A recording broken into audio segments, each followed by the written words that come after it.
Hello there, so welcome to this webinar on solving the right problems with your digital workplace and the introduction to the 6 Eyes framework.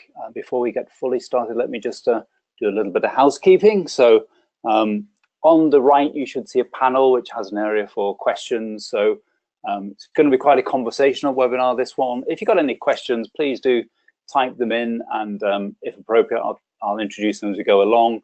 And we'll also have 10 minutes or so at the end for more Q&A. So whenever something pops into your head, please do put it in there. We'll be recording this webinar as well. So if you've got colleagues that missed it, you'll be getting an email within 48 hours after this webinar. One will come from Clearbox, and we'll send you links to the slides and to the recording. And also you can expect to get one from Marcus and the Webvine team as well.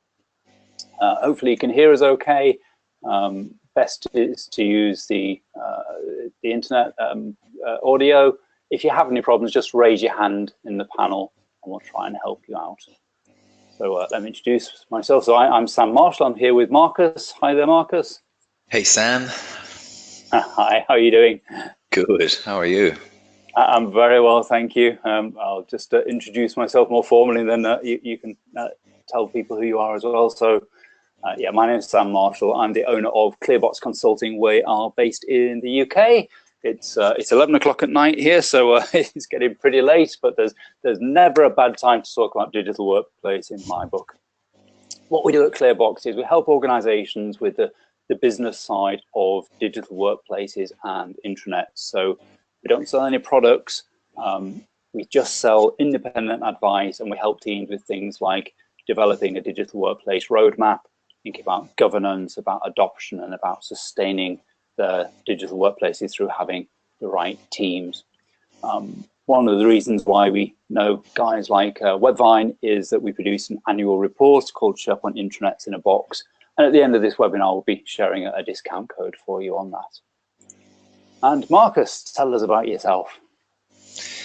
Well, hi everyone, and it's a good morning from Sydney. It's 8 a.m. over here, although you might hear from my accent that I am Irish. I've been out here about 20 years, and I started a consultancy called Webvine about 10 years ago out here, and we really work with SharePoint, Office 365, and Dynamics CRM. The Microsoft stack is what we have here. We have a fantastic team of really strong developers, and we have a really good success rate out here in Australia, and we're starting to work with some clients around the world too, as we have Ingeo, which is our ready-to-go intranet on SharePoint.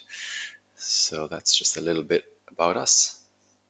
And we've got more on that as well at the end, haven't we, Marcus? But yeah.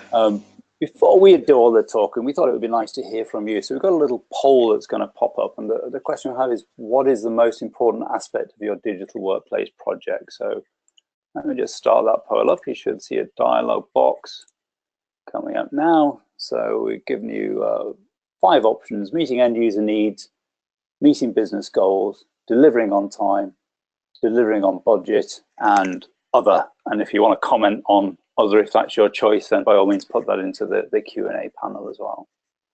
So I'll just give you a little bit more time to vote. Well, we're 60% through.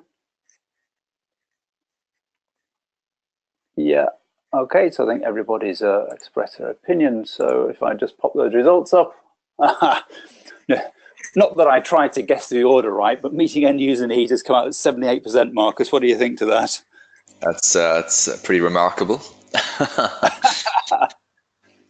I'm really gratified to see it, actually. I think probably 5 years ago, I would have put my money on business goals. But really what we're hearing an awful lot about now is things like employee experience, and just this recognition that there's an enormous gulf between personal user experience with all our lovely gadgets and the business user experience, which tends to feel a bit dated and rusty. So yeah, good for you, audience. You come to the right place. Yeah, fantastic. Yeah.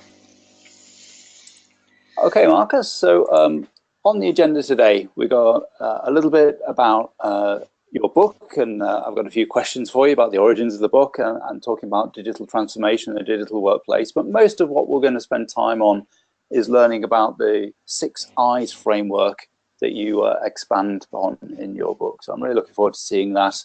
And then at the end, we'll wrap up with a little bit of a discussion about what comes next and open things up to questions. Great. So here's what the book looks like, and it's exciting, isn't it, Marcus? Because it is actually book launch day today, isn't it? It is book launch day today. Yeah, we are getting ready.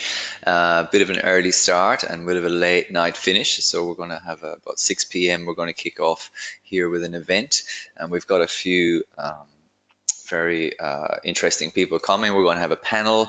We've got someone from Microsoft to talk about AI. We've got one of our clients who have NGO digital workplace all around the world, including in London, and how they've had a lot of success growing their business, leveraging this. And so, yeah, it should be a really, really great evening. Fantastic. So the book title is Digital Transformation from the Inside Out. Marcus was kind enough to send me a preview copy, and I have actually read it cover to cover. So every author, I guess, has their own take on what the book is, but I thought I'll share with you what my take on it is. And I see it very much as an implementer's guide to doing digital workplace projects where the intranet is at the center of what you're doing. And what I like is that at the start it sets the scene for the case for digital transformation, and I think that some of that empathy for the employee experience at the moment comes out very early on. But most of it, pretty soon it gets down to the nuts and bolts of what it takes. And reading it, it came through to me that here's someone who has implemented a lot of systems of this type. So partly through the 6 Eyes, but also through the 9 pillars, which unfortunately we're not going to get much chance to talk about today, but definitely I recommend having a look at this book and reading about the 9 pillars as well. Hats off to you, Marcus, because it's highly readable, and not many business books are. And digital transformation isn't necessarily a title that would spring out to someone as saying that's going to be a good read, but I think you really managed to keep even someone who's into this, it's like, okay, this is not going to be a Sunday morning leisurely thing to have with a cup of tea. But you can really keep the pace going. There's a good mix of concepts, examples, and you got this imaginary case study about style out running through it that I think helps piece things together and also make it more down to earth when you expand the theory and then say, and this is what it looked like in style out. Is that a fair summary, or do you have a very different take on it? No, I think that's a fair summary, Sam. I think I really wanted to, that how important it is to get executives on board around these things. So many people try to get digital workplace projects happening, and they can't get the interest, they can't get the funding, and if they do, maybe launch a new intranet and then the executives aren't posting anything, and then it sort of dwindles away. There's all these issues around that. And so one of the first things I wanted to get really clear was having the first section for that executive, for those CEOs, even CIOs, the board, that someone who wants to create an initiative like this can just hand them a book and go, look, just read the first section. It'll take you, 10, 15 minutes. And it just explains to them around things that they care about, because they may not care about, oh, we need a new intranet, we need it really badly. They're like, yeah, whatever. But if you say to them, look, we have to attract the best talent. We have to be working in a way that people want to join us and they want to work here. We can't work in an antiquated model. We're not going to be able to attract, good talent. Also, we want to be competitive. We want to be innovative. And how are we going to how are we going to do that if we're all working in an old-fashioned kind of way? So we start to bring up and talk about things that I think executives, care about. And certainly we've seen already, I was dealing with this fellow from a not-for-profit organization here. They've got about 1,000 people here in Sydney, across Australia. And we'd been chatting now and again. It's one of those things, doing work with companies can take a long time before anything really happens. And anyway, he downloaded the 3-chapter extract of the book. And so he ended up, he gave it to each of the executives, the CEO, and there's 10 executives, the head of HR and the head of IT and so on. And next thing I know, I'm in a meeting with the CEO and the 10 executives, because they're really pumped about the chapters in the book. They're really excited. You know, I gave, you know, chapter 1 and a couple of key chapters. There's one on style, as you mentioned, this kind of not futuristic, but what's possible today, how it could be to work in an organization that's really got it together with this kind of technology. And I think when they read that, they were really pumped and keen. And so now we're talking to them about a big program of digital transformation for their organization, centered around the digital workplace. So I think it's really important how you position what this technology can do, and not just so that it's just intranet managers that are passionate, but everyone can read it and understand and get behind and want to be part of it. So that was one of the key things. And then, yes, the framework. I mean, there in the preface, it says very clearly, if you're a CEO, read these chapters. If you're, you know, a HR manager, read this. And so on. And so it's aimed at covering those different people that are needed to get on board to create this kind of thing. Yeah, very good. And I noticed the subhead talks about creating a vibrant culture. So is that something that's important for you? Have you seen digital transformation impacting culture? You know, it is, it's just one of my underlying reasons for doing all this work, you know, and doing what I do over the years, is that I have a really strong feeling that people want to be able to give their best. You know, they want to go to work and they want to get things done, and they want to go home feeling good about their day. They want to feel that it was productive and enjoyable. And certainly, like say in our consultancy, people feel that every day because we don't have things that hold them back. Our systems are really clear, our processes are really clear, and we don't have a lot of red tape, of course. We can get things done. But I know, because I've worked in corporate. I used to be intranet manager in the biggest bank in Australia back in 2003 to 2005. So as well as working in other places like Apple and so on. So I understand how hard it can be to get things happening in bigger organizations. And I think it's a bit soul destroying, you know, that people can't give their best. So I think when you provide the tools and the ability for them to get things done quickly and efficiently, they feel really good.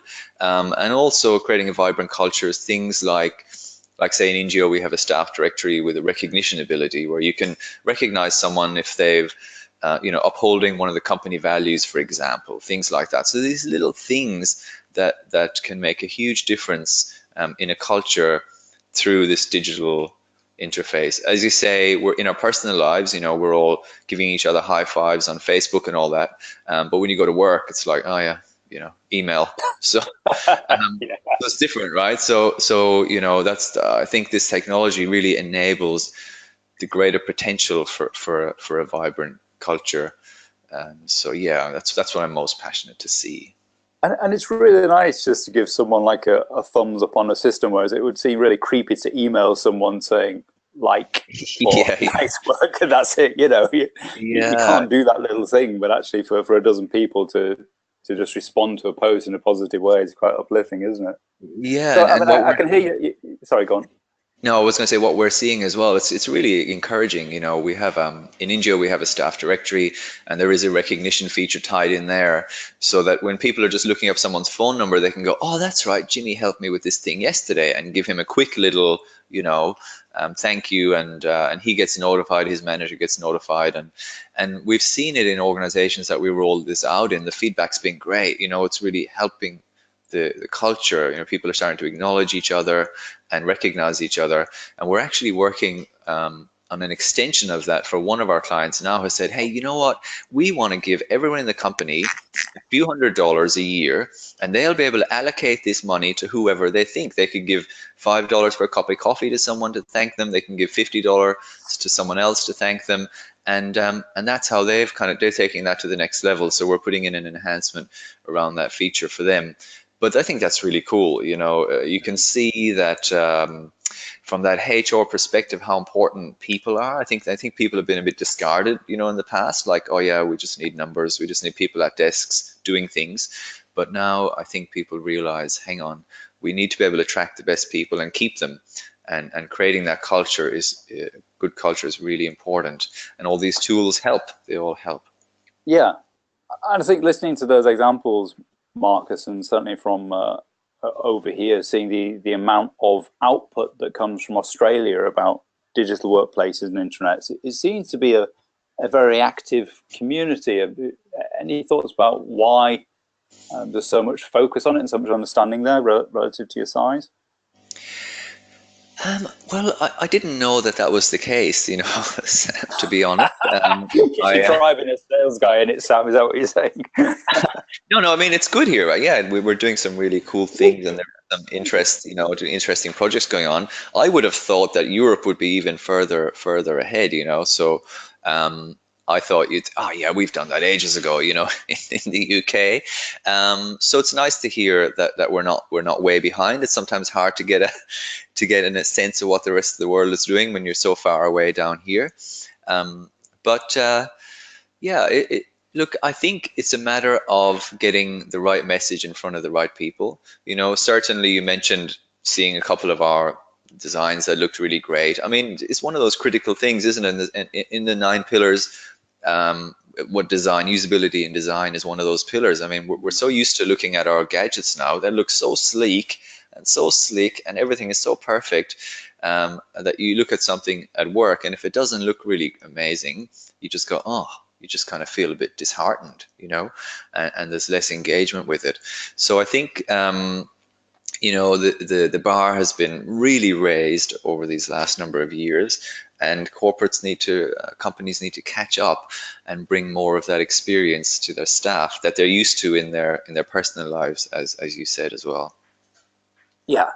So I'm keen to get into the content, but just briefly, what was it that prompted you to write this book and write it now, Marcus? Well, I haven't been writing it now. I've been writing. It's taken 2.5 years to write this book, which is why it's probably one of the reasons it's so readable. I think I probably wrote it about 5 times. I'm very critical around what I produce. So one of the best things around this was when I printed the books, and I was at home that night, and my wife had gone out, so I was there, and I picked up the book and I started reading it. And I was a bit nervous to do that, even though, of course, I've written it and rewritten it and so on. But reading it in the printed form was new, and yeah, it was really readable. So that was a real goal for me for the book. But what I see, the real reason for writing it in the first place is, you know, we go around to companies all the time talking about this kind of thing, you know, intranets, digital workplaces, and so on. And everyone's making the same mistakes over and over again, you know, like they're not getting executive support. They're not thinking about user adoption. You know, they put all this work into a project, and they get really excited about it, and then they finally go live, and then people don't use it, and then they get really upset. You know, anytime I'm speaking at a conference, you know, I call broken-hearted intranet managers, like, no one's using my intranet, and we kind of blame the users, you know, bloody users, you know, if only they knew how important this was. But it's not as important to them. And so one of the pillars is, you know, it's what about me, right? It's like centering it around, and you know, 78% of people in the poll were talking about the end users. And now, but what is it that those end users want?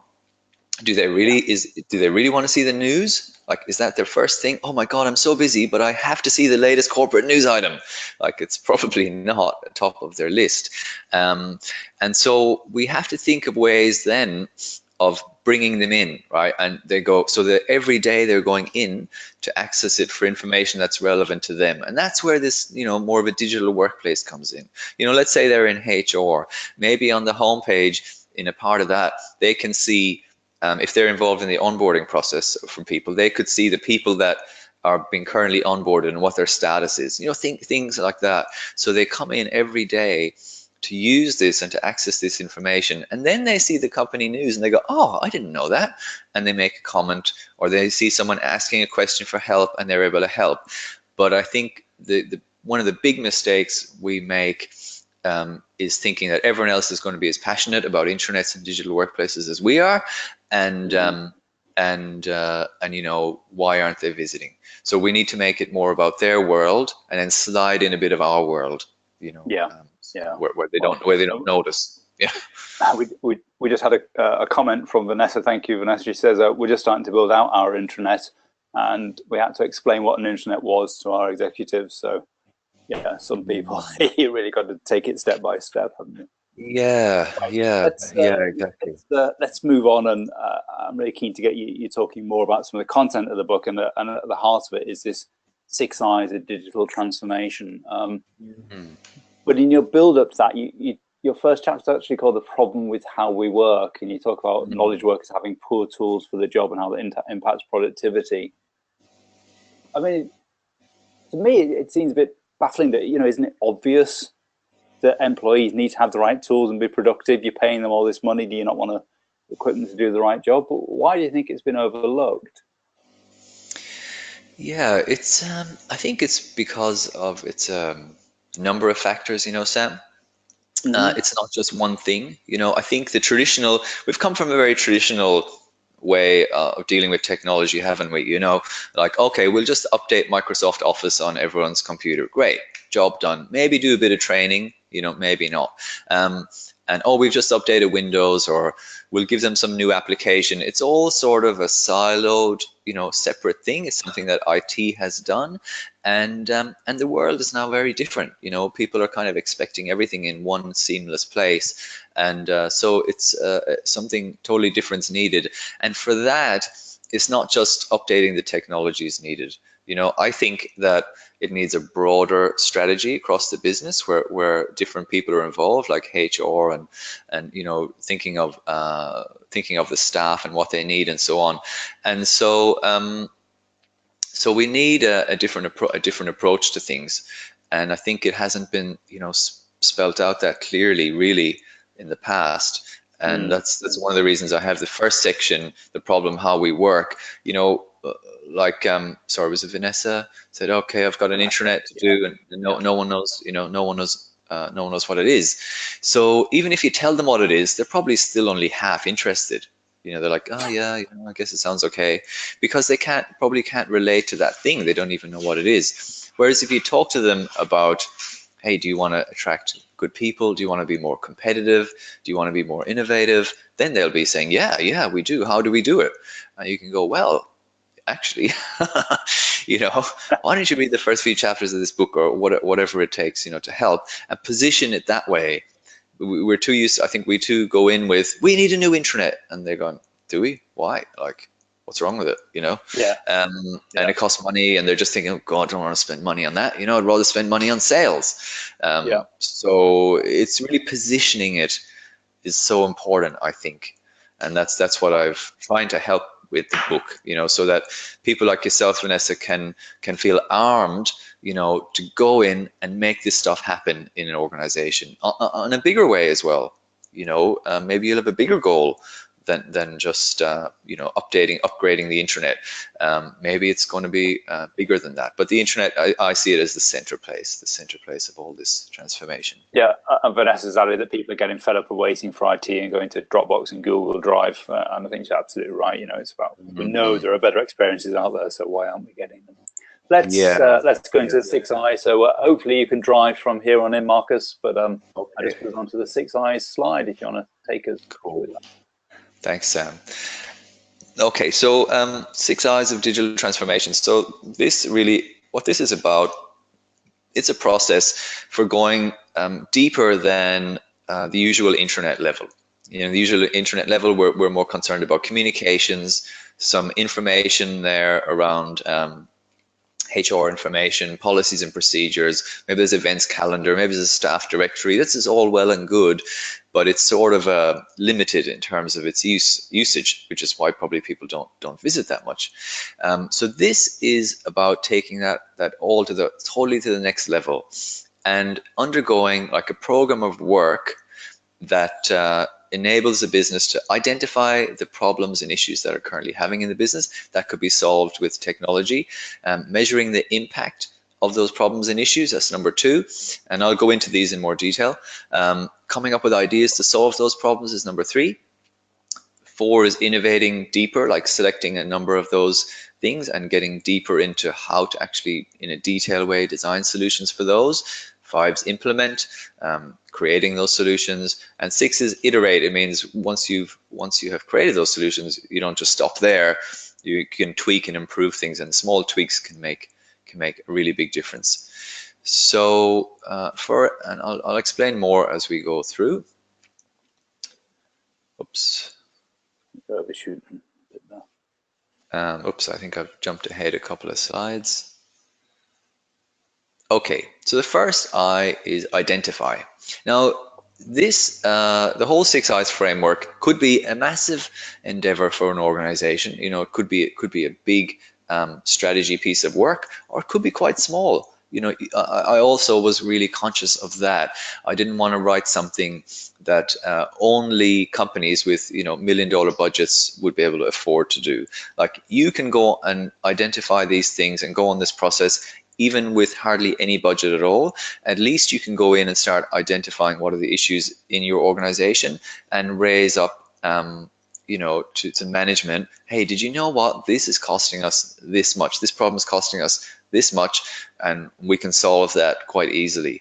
And so it's just, again, giving you the tools to be able to do that. So the first thing we need to do, you can't solve any problems or improve things unless you identify that there is an issue. And so if you can imagine like a simple focus group to go through and say, okay, what's holding you back? You know, and in the book, of course, this is all quite detailed, Sam, as you know. What's holding you back? Let's find out what are the issues in the organization that technology could solve that's holding us back at the moment.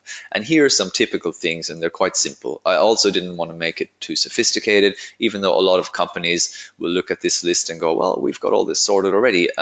You know, they're examples. So you can think of your own examples here.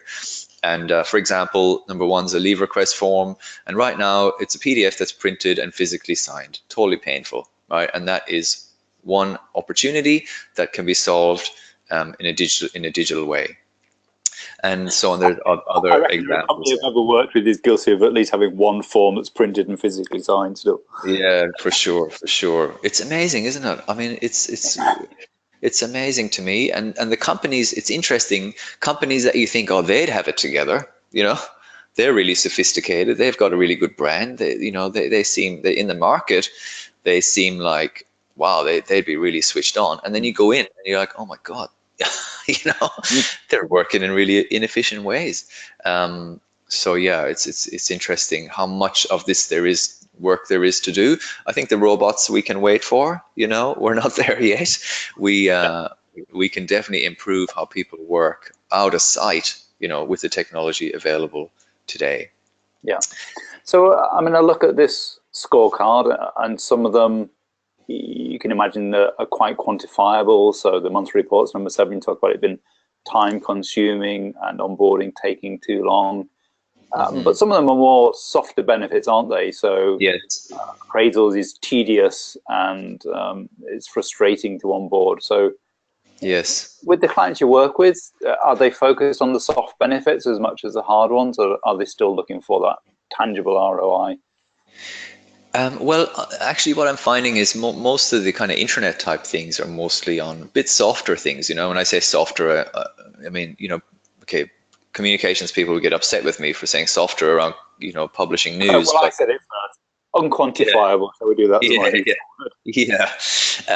But you know, yeah, I think they're kind of softer things. You know, I mean, if push came to shove, could you get by without it? Probably. You know, and so I think what's missing actually from a lot of these initiatives is the harder stuff. And it's actually there in abundance. If you look around for it, you can find it. But usually what happens is no one's really taking responsibility for that as a whole. There's no initiative from the executive as a whole to go, hang on, back up a bit. What are we all doing? We're all working like maniacs and getting, you know, we could get 10 times more done than what we're doing. You know, for example, there's a quote in there in the book from the Facebook CIO, and he says there that, you know, 5% of a person's time is worth a lot more than the cost of their laptop or anything like that.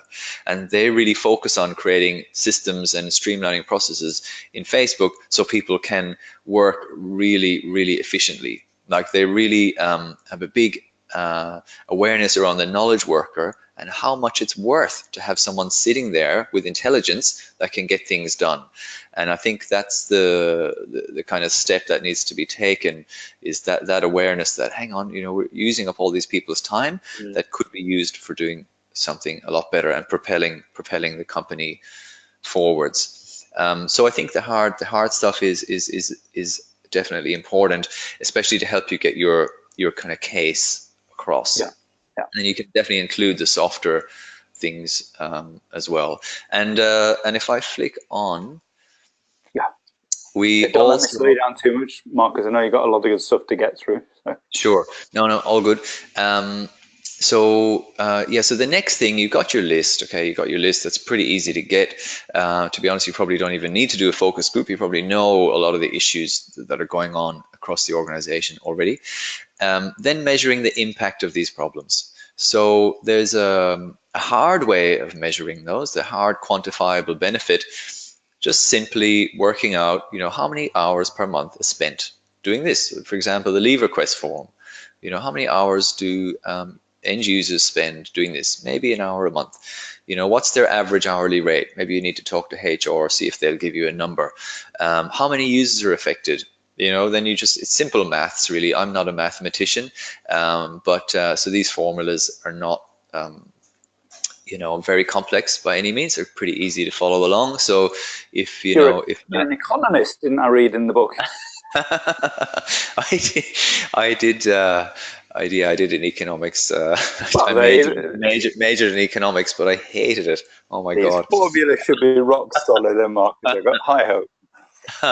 Yeah, but they're pretty easy. Is what my message is don't look at the formulas and kind of glaze over. I can't do that. They're pretty simple. If you follow along, just do step by step. They're pretty easy.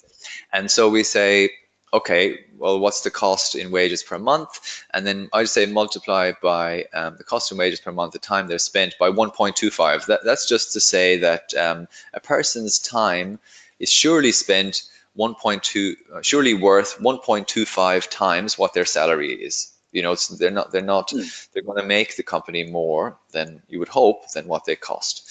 And then just stretch that out over 3 years. And you can look at some of these numbers and go, these are ridiculous numbers, it's grossly exaggerated. But we have, in one company, about 1,000 people, 1,500 people, we streamlined their onboarding process. And so, when people join, the whole process became streamlined, and we set it up so that the Active Directory account gets created, the Office 365 licenses get assigned, another line of business application account gets created, just streamlined the whole thing and made it a lot better. And they said to us, they figured out it was saving them $250,000 a month. I couldn't quite believe it. A month, wow. That's what they said, yeah. When they worked out all the help desk people involved, the fact that people join and they're sitting around with no computer, and then they don't have the right access for days, all these things add up. And when they started quantifying the impact, and we have a bit of a calculator, we've got a website called onboardinghero.com.au, and we have a little calculator thing there that you can fill in, and we send you a report, and you'd be amazed at how much this stuff actually costs. And that's exciting, because that gives you guys, internet people out there, the ability to go, hang on, let's do a little bit of simple maths, let's figure this out. And putting in these kind of dollars when you're positioning for trying to get money for your new intranet, and you go, hang on, did you know this is what the actual cost is costing us right now of people's time? That's pretty compelling. And so that's why I really wanted to include this, to not just rely on the soft stuff, but also get some hard figures around this. But of course, we also need to measure the soft stuff as well. So there might be a reason that you want to do digital transformation, create a new digital workplace. Might be all about the culture. They might be the drivers. That's what the executive want to improve. They're like, well, the culture is really lagging. We need to solve this. And so I've also created this thing called an impact score. And that impact score is a number between 1 and 10. For each of those things, like for the leave form, what's the impact to the business in a soft way if we improve that? Is this something that everyone's continually whinging about? And if you put it in, they're going to go, yay, and it just creates that happy, warm feeling. Then, you get a higher score. And there's a lot of considerations can go into this impact score, like number of people affected, are there other new opportunities created if we do this one? Does it open up the door for other things? Are we supporting the company's core strategy by doing this? Things like that. I find that that number, it might sound hard to figure out, but it's not really. You get a good sense. If you want to say, well, we want to pull in the Facebook feed into the intranet so people know what's going on, what kind of stuff we're posting to the external world. Okay, what's the impact of that? You know, what do we think? Is it something people are really needing to know? Like, what's the impact score? And you don't have to be, again, a mathematician to figure that out. You know, with a few people with their heads together, they'll figure out what the scores are. And this will all help you in determining which of these things should we tackle going forward. That's the reason for all this scoring, is that at the end, you're able to see quantifiable savings, perhaps from doing certain things, and also the impact score. What's going to be the impact to the business, you know, of implementing these things? Okay. So then the next one we have is XI is ideate. So that's when you're going to come up with the solutions, and of course you're going to need the right people with the knowledge around it to come up with those solutions. So you have high level ideas like, oh, maybe we could solve this problem with SharePoint and Office 365.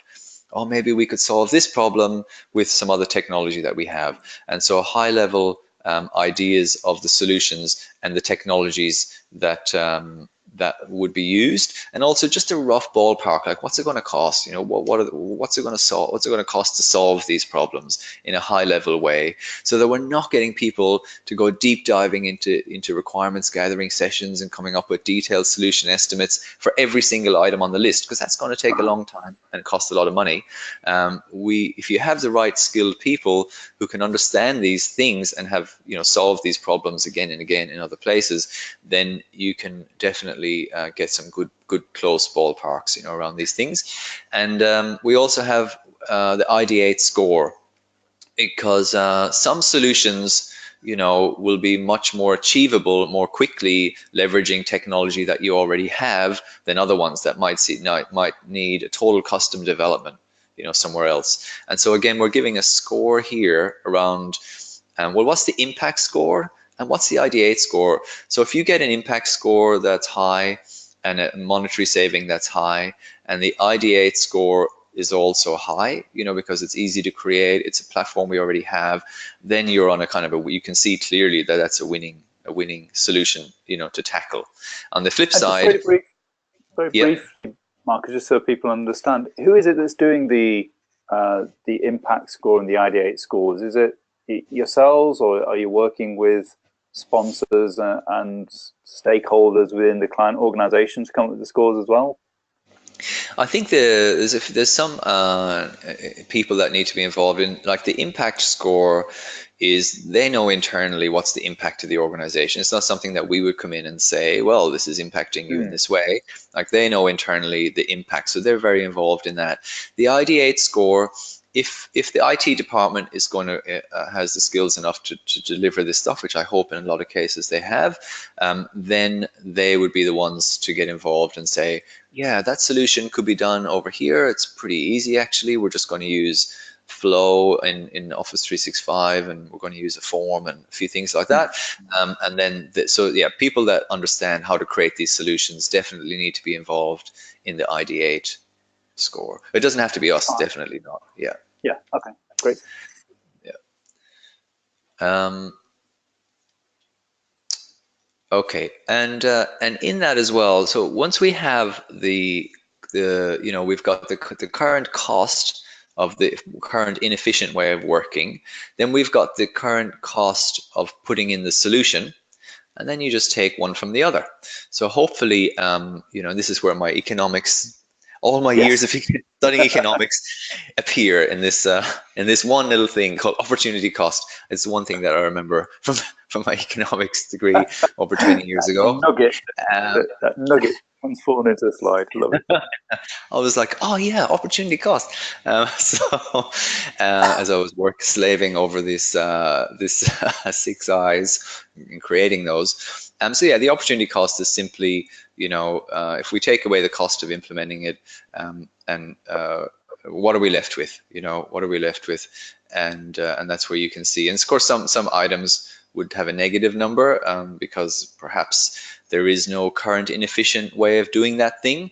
Maybe like Facebook feed, for example, there's no current inefficient way, and it's a new thing that you want to pull into your intranet. So, but then that's where you get the impact score as well to help. well, okay, it's going to cost us money. Not everything is going to save us money, but it's really worth doing because it's got a high impact score. Yeah, so I won't get into the details of all this here, but obviously it's all in the book, and it does make sense when you follow along. It does. No, it's very systematically set out in the book. I'll back you up on that. And then we move on to ideate. So this is the creating these solutions. This is part of this, and I like this quote: "Inventing is a combination of brains and materials. The more brains you use, the less materials you need." And this is especially around like innovating as well. This is a word. Let me just see what we got. So innovate. People think innovating must be coming up with Tesla type rockets and things like that. It's like that innovation is for Elon Musk and the rest of us are left in the shadow, and we got no innovation in us at all. But I don't see it that way. I think innovation is simply focus on making things a bit simpler and easier.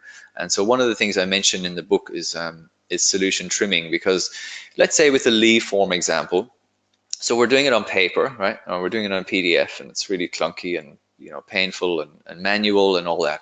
And then people start looking at, we see this all the time. I don't know, you might see it as well, Sam, where people go from there to thinking that it must all be completely automated.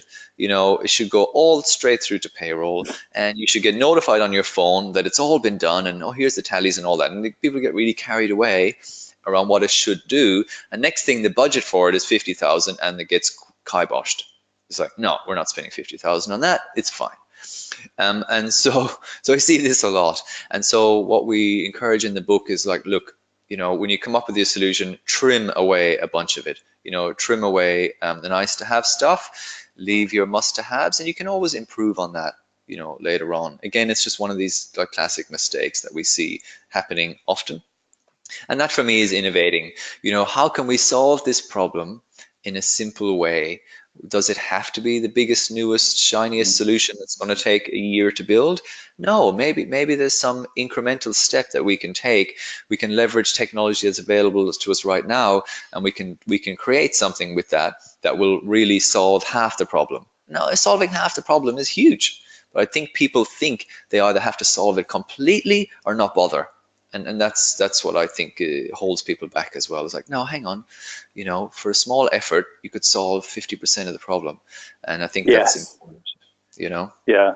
And listening to what you're saying, I've been in that situation so many times. And I'm wondering if what happens is when you go to stakeholders and employees and ask what they need, no one's ever asked them before, so they feel like they've got to get every request out there. It's going to be their one and only opportunity, and no one's ever going to come along and ask, oh, how can we improve this thing we did for you last year? So that's probably why they pile in so many requirements. And as you say, it becomes so big and expensive that the response is, oh, we're not going to do anything, rather than saying, well, what can we do for 50% of the cost, which would be a more rational response.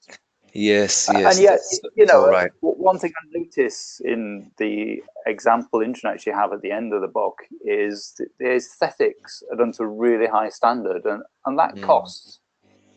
And some people would say, well, no, looking good is a nice to have. Is it something that's really important to you? Do you really push clients to say it's got to look good as well as work well? Yeah, I do.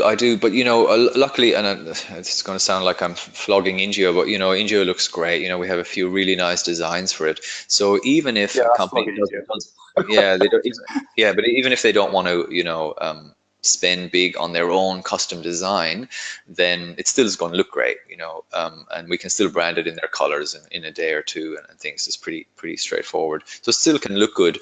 If you want to take it to a totally another level again, then you can. So I think the ability to make things look good is, at least with our product, is a lot more achievable these days. But even if you're not using a product like that and you just need to update the intranet, I think design is crucial. It's just crucial. As I said, we're all using our phones and tablets, and they all look fantastic and enticing, and no wonder we're so addicted, that they're just so amazing, such amazing devices, really. And then we look at the internet. you know. And if it looks like it was built in 1995 or even 2005, even in 2015, probably we just go, oh, gee, it's pretty boring. And then people switch off. I've seen workshops where people have said, oh, we want this on the internet, we want that on the internet, and they walk out and the CIO says 80% of what they want is already there, but it looks crap. And then they don't want to engage with it because it looks rubbish. So I think design for me is really important. Yeah. Okay, I'm going to push you to get through the last few I's very quickly if we can. Cool. So implementing is implementing. It's getting the work done, putting the solutions in, and again, all through the books, it's about positioning. And I'm trying to look after people from not making those mistakes, like the solution trimming mistake that we just read about. So just conscious of that, just kind of hand holding people through so that they don't fall down these traps and then not get their project, going ahead. And so implementing is obviously crucial. You need to have people who know what they're doing, and the right team. I wrote a whole piece on that in the book as well. Having the right team and listing out the kind of people that they should have on board and the kind of skills they should have. It's not just getting a techie guy and that's it. Like there's more to it. It's not that you have to have an army of people, but it just at least you need to consider these things and what to watch out for.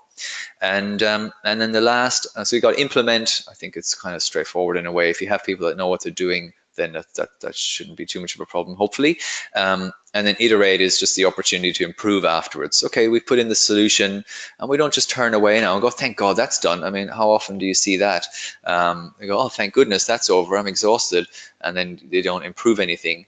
And then 2 or 3 years later, everyone's saying, God, this is out of date. This is rubbish. And so it's the opportunity to continually improve. And of course, with Ingeo and other products, we come up with improvements to those continuously. So then the internet doesn't get out of date. It doesn't get old. It's continually improved. But I think it should happen from an internal perspective as well. That there's a hopefully through there's a program of work, and that each year you get some budget to continually improve and enhance, but also iterating on those things you've just implemented, going back and checking, has it given us the savings that we expected? If not, why not? Oh, well, why don't we just tweak that a little bit? Oh, there we go. That's done the trick. So it's really important to go back and have a look and examine and then tweak. I think it's a bit in there. In the book, I mean, you really do lay out the case for an agile approach. I guess what we sometimes come up against is that the internet team, you explain agile and they like it, but if you're in a budget culture, which is very much about, okay, what's the annual plan? Or they say, before we sign off on a new intranet, what's it going to cost over the next 3 years? To me, that seems to be going against the agile mindset a little bit, because then you've got to specify everything out for 3 years rather than say, let's implement it and learn. Any advice to people who come up against that situation? Yeah, sure. Look, I don't really, I actually wrote in the book, I don't know if you read that bit, if I remember, agile is a bit of a buzzword, and I think it's used incorrectly in a lot of cases. Okay. That agile can be an excuse for not doing the thinking up front, so right? So oh, it's agile. We don't know what we're doing. We'll just make it up as we go along. And that's not agile at all, right? Agile is a proper full methodology with weekly stand-ups and all these kind of things. But I to be honest, I think it's a bit of combination. How we run Ingeo projects is a bit of combination of both. You want to get clear up front. You do want to get clear on what you're doing and how much it's going to cost and how long it's going to take and all that stuff. And within that, there's scope for movement. So if during the project you go, oh, actually, you know what, that's not as important as we thought, this is more important. If it all fits within the capped budget, no problem. If it's going to require a bit of extra work, you just say clearly, look, that's going to take an extra 4 days. If they say, okay, cool, then you go ahead. But I don't agree, with starting off with something, and no wonder executives don't like that. They want to know how long is it going to take, how much is it going to cost. That's fair enough, and I think that's something that needs to be provided. Yeah, generally. Yeah. Okay, so tell us how people can get a free sample of the book. Just go to webvine.com.au/book. and you can get a free. That's the kind of stuff extra like. Oh, how good is that? We were thinking of going webvine.com.au/digital transformation from the inside out, work smarter, increase productivity, creative vibrant culture, but we just changed it to book. So, and you said it took 2.5 years in the writing. yes. I mean, if I was writing a book, I'd probably just keep churning it over for years and years until it was out of date. Is there anything you would have included in the book if you hadn't shipped when you did? I don't want to think about that, Sam. Maybe not on launch day. All right. No. Look, it took that time, but to be honest, the book will also stand a test of time. You don't spend that many years writing a book, and then in 12 months' time, it's going to be out of date. So it's more around the strategy and how the approach around all this. I think we'll have to do a second edition in 3 years' time and update the screenshots, because no doubt they look cool now, but they probably won't look cool in a few years, and that's okay. I can deal with that in my mind. I can go, yes, okay, I can manage that, but rewriting whole sections will be tricky. But we will see. One thing is funny though, things always come up, don't they? I mean, we mentioned about maybe brainstorming in the book, and someone just said, I was reading a book on that a guy I know, I was at his book launch recently, he had this book on innovating and how to create an innovation culture, and he said, instead of calling it brainstorming, call it 99 ideas, and that people have to sit down together and come up with 99 ideas. And I was like, oh, that sounds nice. Cool. I wish I had that in the book instead of brainstorming. So of course, that happened already. I mean, I've just got it printed, so no doubt there'll be lots of things that come up, and people will surely tell me. I'm waiting for someone. Oh, you forgot about this, and I go, that's my biggest fear. You forgot about this. Oh my God! Always that. Always all work in progress. Yeah. Okay, folks. So we're going to take questions and answers in a minute. I'm just going to give Marcus literally 1 minute to tell us about Ingeo, and I'm going to take 1 minute to tell you about our report, and then we'll go into Q&As. Great. Thank you. So look, Ingeo is a ready-to-go intranet on SharePoint. It could be SharePoint on-premise, SharePoint online. The difference with Ingeo is it's all on your environment. So if it's on your Office 365 environment, or it's on your on-premise environment, which gives you the ability to completely have it tailored however you want. Like, there's no limitations as to, you might look at the news module and go, that's nice. There's a few different options, but we want something slightly different. Sure, we can do that, or the design, we want something totally different. Sure. So there's a huge amount of flexibility within the solution. So companies can have, I call it, have your cake and eat it. You're paying for it in a cheaper way, and you get it done very quickly, but you also get what you really want. What you really want. So here's a couple of quick examples. Unispace and Santos, and they both look completely different, and the modules look totally different, and that's because they had different needs and different requirements, and we were able to do that. So that's Ingeo in a nutshell. Excellent, thank you. And fine though Ingeo is as a Internet in a Box product, there are actually, we reckon, about 70 other products on the market now. Don't tell them that then. There's only one product because we don't sell any of these things. We can kind of take the side of the buyer. We've worked with over 100 companies now who have gone through some kind of internet product selection, so we know what it is that people are looking for from the business side. So we've tried to shortcut the product selection process by writing an in-depth review of 34 products, and then we list another 12.